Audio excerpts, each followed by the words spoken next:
Hey, it's Brendan. So I just had a conversation a couple of days ago with a friend of mine.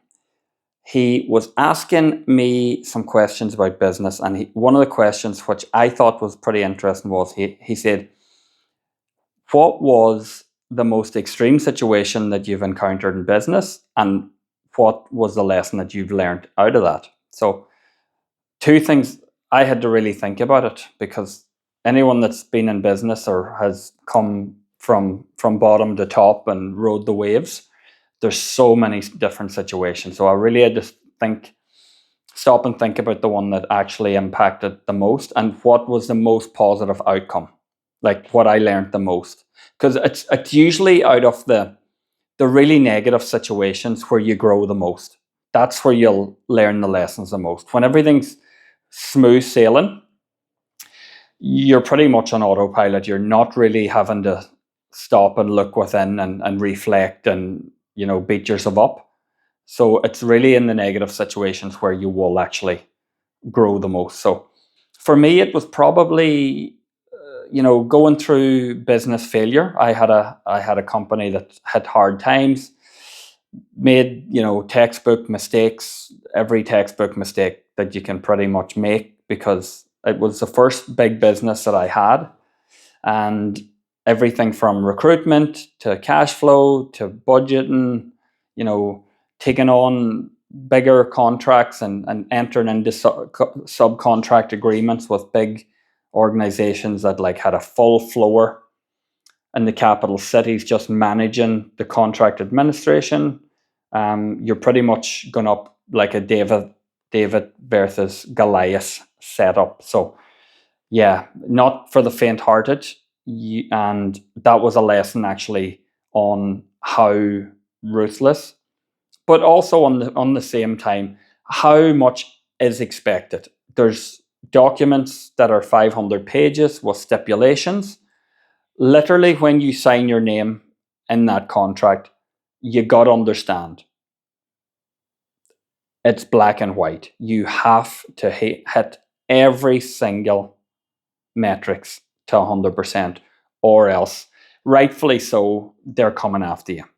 Now, a younger version would have probably thought it's uncalled for, it's ruthless, it's unethical, but at the same time, you're playing with the big boys now, so you've signed your name, you've agreed to the terms and conditions, you have got to deliver.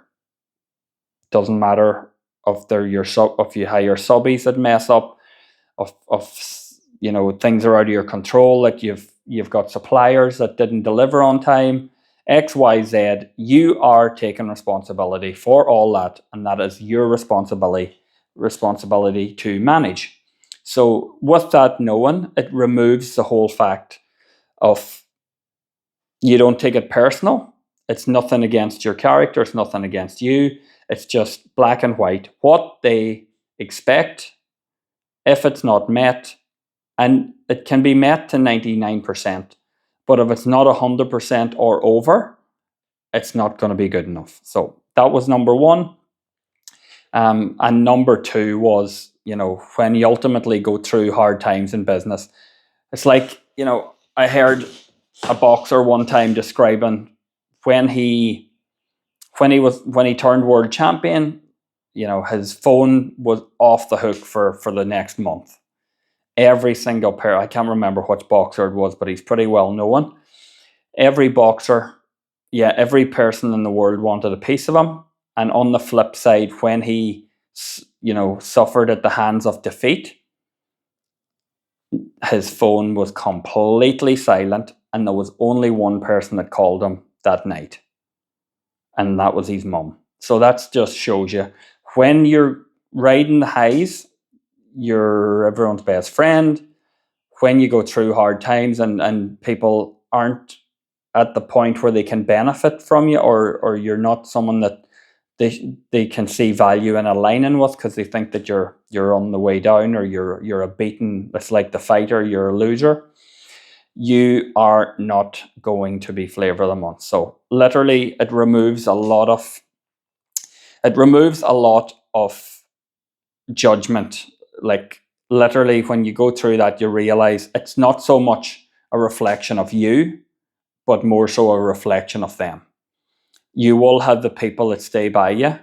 They are the good people. And they're the people that when you're back on your feet and you're in your next venture, they are the people that you really have to bring around you and make sure that you don't let the others infiltrate you back in again. So they were my two lessons. I have 150 lessons, but that's probably the most, that they're the things that have taught me the most lessons. So hope you found that interesting, and yeah, see you on the next one.